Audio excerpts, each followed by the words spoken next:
No preamble today. I'm going to get right down to business.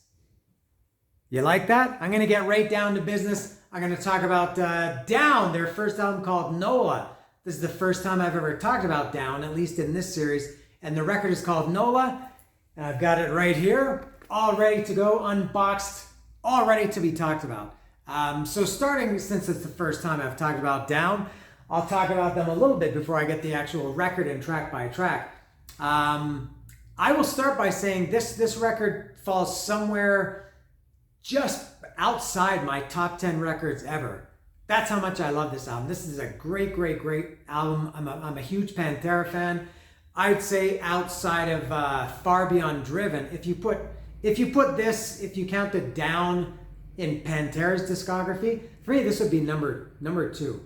There's only one Pantera record that I like better than Down. You can maybe discuss amongst yourselves which Pantera record you think I think is better than Down, NOLA. And I'm making that comparison because it's Phil Anselmo singing. If you're watching this, you probably know this. It's Pepper Keenan from COC, Jimmy Bower from I Hate God, Kirk. I never know this guy's names. It could be 4 different ways to pronounce his name. Winstein or Winstein or Weinstein or Weinstein. I'm not sure how to pronounce his name, but it's Kirk from Crowbar. Jimmy, did I say Jimmy? Jimmy Bower from I Hate God. I think I said him. I think I said him twice. And I love this record. And I didn't know about this record until it came out in 1995. I heard about it. It had been out for some time after by the time I heard about it. I would guess, piecing it together was probably in sometime in late 95, maybe 96. And shockingly, I'd never heard of it because I was a huge Pantera fan at the time. COC, these other bands, and somehow this slipped me by. And I was listening to the radio one day, one afternoon. It might have been Music Notes at 6, which was a music kind of like an information program on 97.7 Hits FM. I think it might have been KK, Christy Knight, talking about it. And she mentioned something about Down. And it was Phil Anselmo and Pepper Keenan. I couldn't believe that I never heard of it. I sought it out immediately, bought it, and loved it. Just incredible. And then the next record, I would say, was almost as good. But I'm not going to talk about that one today. I'm going to talk about NOLA. This is almost borderline perfect record. Sonically, the guitars, the drums, everything just sounds so pure and raw and heavy, but also beautiful. As I go through track by track, I'll talk about, if I can remember which songs have which parts, these beautiful kind of, harmonic interludes, bridges, I'm not sure. But it's a all-time great album for me. Yeah, and I did see Down live finally. They were kind of they weren't really a full-time band. I think the reason they were called Down was because the members did it in their downtime from their regular bands and their normal lives. That's why it was called Down. So they didn't tour much, but I saw them in 2011 or 2012 in Mexico City. And that was the only time, that's the only chance I've ever had to see them, I think. And so that was it. Yeah. So Down, NOLA. That was a quick one. I'll go through this now. There it is. This is a double record because it's kind of long. It's probably about an hour long. So it needs a double record. It's not a gatefold. It's still got the hype sticker if you want to take a look at that. It says NOLA. By the way, NOLA stands for New Orleans, Louisiana. If you didn't know that, now you know. So it says NOLA, the seminal, I'm not sure about that, the seminal 1995 debut from the New Orleans supergroup Down.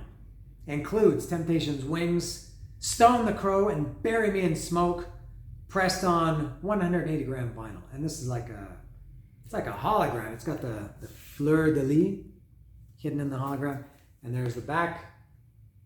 And there's, and it's got the old school parental advisory little label on it. It's not a sticker. All right, I'll open it up, go through it track by track.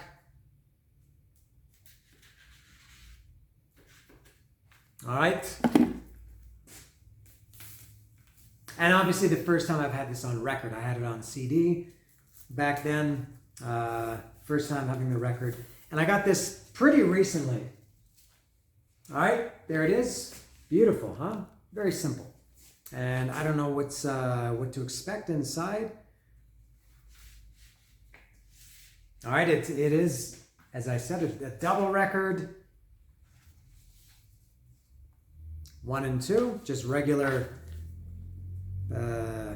basic bitch black vinyl. There you go, if you want to look at that. And it's got an insert here. Oh yeah, I remember this insert from the CD.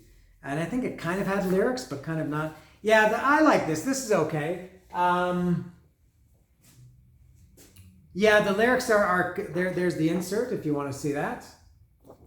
And there's the other one. Hard to read. I guess this is written in Phil's handwriting. All right, how decent. I don't think this is on the CD. Each song has like a kind of like its own artwork. I remember the one for Lifer, but I don't remember any of the others. I haven't seen the CD. I haven't listened to the actual physical CD in years. I listen to this record pretty regular, well, at least several times a year anyway, straight through. All right, well, going through this track by track, I'll get to that right now. The first song is called Temptation's Wings.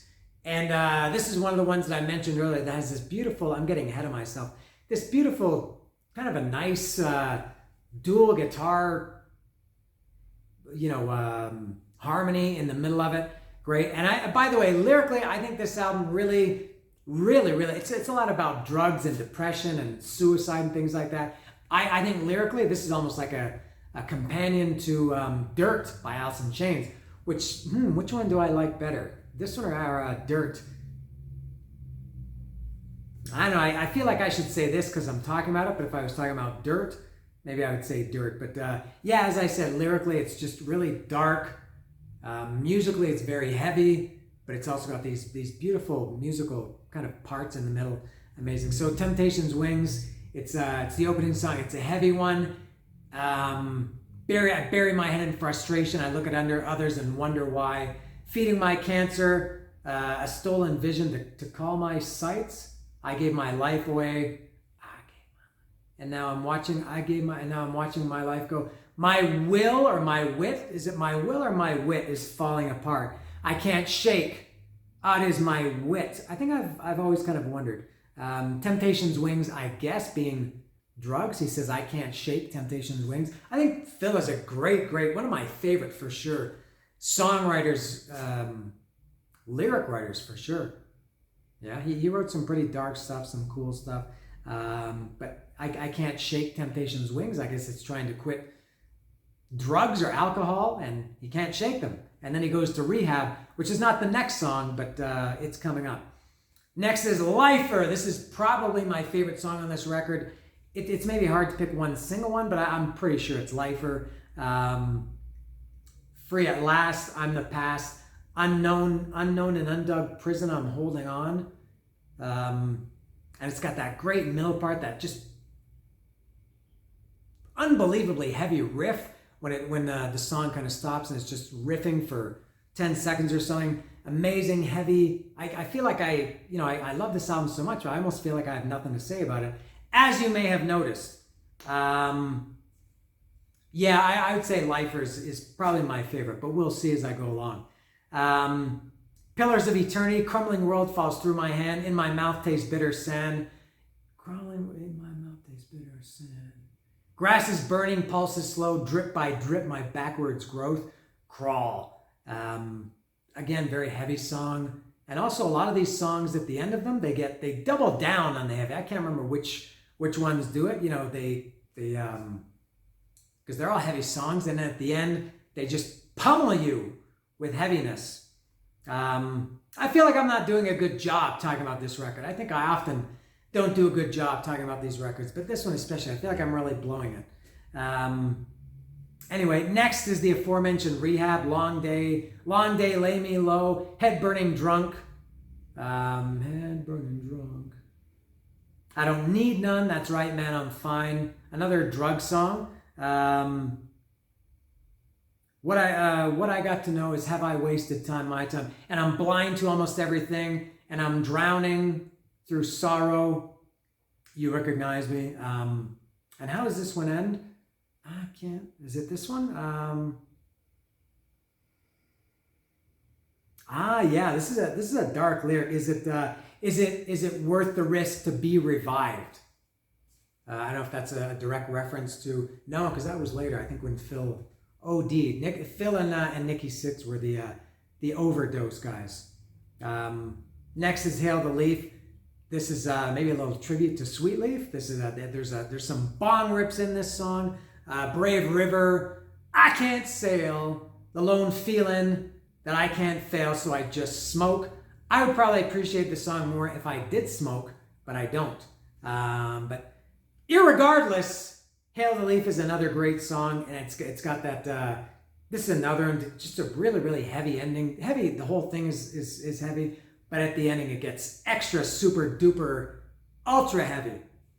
Underneath everything, there's some, I don't know what he says, and it's not in here, some mumbling in the beginning of the song. It's Phil kind of mumbling about something. He sounds very angry. Great riffing in this song too. I Can't Walk. That's enough. I don't know. As I said, I'm blowing it. Maybe I wasn't in the mood to do this today. I should have held off on this one. I feel like I'm in a rush. Next is Eyes of the South. Now this is also a contender for my top song along with Lifer. This is, I think when I saw them in 2011 or 2012, I think they opened with Eyes of the South. It's got that really kind of mellow, quiet build up, and then just really heavy, goddamn. Yeah, this time it's real. It's a love that I feel. I may be tainted, but God knows it's good to me. Could you see? I leave my woes at strangers' rows. At strangers' road dispose, and let the sun back on my face. It's a soul sense of pride. Good Lord, the South is mine. Killer song. Top two for sure. Maybe number one. Next is Jail. This album totally changes with Jail here. I talked about this when I did Black Sabbath Paranoid a few weeks ago. For me, I think Jail was, I don't know if it was intentional or not, but this is like, I feel it's like a tribute to Planet Caravan on Paranoid. I would definitely say I like Jail better than Planet Caravan. I like Planet Caravan, but it always bugged me, that swirly effect that Ozzy had on his voice in Planet Caravan. And there was a little bit of an effect on Phil's voice here. It's a very mellow song. I think also a good smoking song, similar to Hail the Leaf. And this album is pretty Black Sabbath-y for sure. But Jail is a very, very quiet, mellow song. Totally different from the rest of the album. A great, I think it kind of divides it into two parts. It kind of splits the album, at least on CD. I guess on the record, maybe it's a little bit different. Jail is the second song. I don't know how this works. I guess maybe it's the second song on the third side. I'm not sure. But I love Jail. One Day, The Strain. I've never felt like this before. Our Lives Capsize. Our lives capsize. One Man will Give Back. Become my life. I shouldn't sing. Next, this is one called Losing All. My wrists are slit. I'm losing all. Gun up my head, losing all. The darkest, maybe the heaviest song on this record. Obviously about suicide and I guess depression too. Next is Stone the Crow. This is another beautiful one. It's a little bit of a quieter song. It's not as heavy as some of the other ones, at least for the most part. It does get extra heavy at the end. There was a video for this one. I think that was the only video. Was it for NOLA? It was Stone the Crow. Anyway, there's that. Pray for the Locust, filler here. It's just a short minute or 2 minute instrumental piece called Pray for the Locust, acoustic. And then Swan Song, A God-Given Time. What else is this one? God-Given Gifts of Life, Time to Take Away, To Give Me to the Ground. All about death. And then the last one is Bury Me in Smoke. Now this is, Bury Me in Smoke is Down's signature song, I guess. I think every show they've ever played, they close with Bury Me in Smoke. It's probably and I like it, but it's probably my least favorite on this record. I'm not sure, I've talked about this many times, band signature songs. It's not even that I dislike it. It's just, I don't think it's a song that really represents Down as much as some of the other ones that they should close every show with. I'm not telling Down how to run their operation. I'm just saying, for me personally, it's undeserving. Maybe that's too strong to say. Undeserving, I'll use that to be their signature song, their closing song that they close every show with. But it's a good song, and I do like it. Just riffs galore on this record, yeah?